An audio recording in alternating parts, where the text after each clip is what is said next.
Salut les amis, j'espère que vous êtes bien assis pour bien suivre cette vidéo. S'il vous plaît, n'oubliez surtout pas de vous abonner. Le Real a déclaré qu'Arda Güler a subi aujourd'hui une arthroscopie du genou droit et commencera la physiothérapie dans les prochains jours. Güler a signé un contrat de 6 ans avec le Real Madrid le mois dernier, mais il commencera sa saison à l'infirmerie.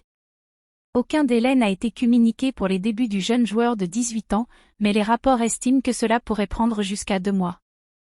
Le prodige turc a été recruté à Fenerbahçe au nez et à la barbe du grand rival barcelonais pour une somme estimée à 20 millions d'euros. Meneur de jeu gaucher, il est devenu en juin dernier le plus jeune joueur à marquer pour la Turquie.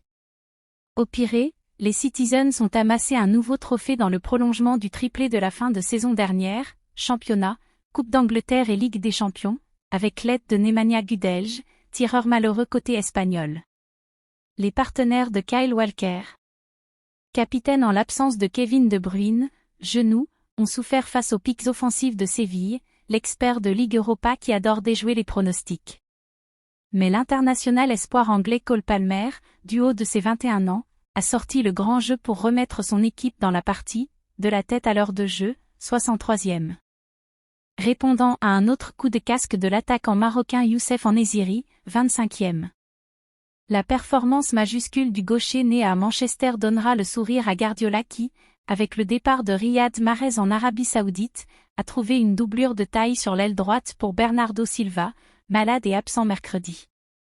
Record pour Guardiola. Déjà buteur début août lors du Community Shield perdu contre Arsenal, Palmer a fait trembler ses vis-à-vis avec des dribbles, frappes et centres, et il a complété sa partition en marquant de la tête, redressant au second poteau un centre de Rodri, le héros de la finale d'Istanbul 2 mois plus tôt. Le succès d'Athènes permet à Pep Guardiola de remporter la Supercoupe d'Europe pour la 4e fois, après les éditions 2009, 2011, avec le FC Barcelone, et 2013, avec le Bayern Munich. Seul l'Italien Carlo Ancelotti, avec 2 clubs différents, en a fait autant. Cet éternel perfectionniste avait le regard inquiet pendant la première période, lors de laquelle sa défense s'est fait secouer, notamment par l'intenable En-Nesyri. Le buteur sévillan a multiplié les appels, brouillé les pistes et il s'est joué des défenseurs centraux Nathan Ake et Josko Gvardiol, recrues à 90 millions d'euros de l'été, s'immisçant entre eux pour placer une tête puissante dont il a le secret.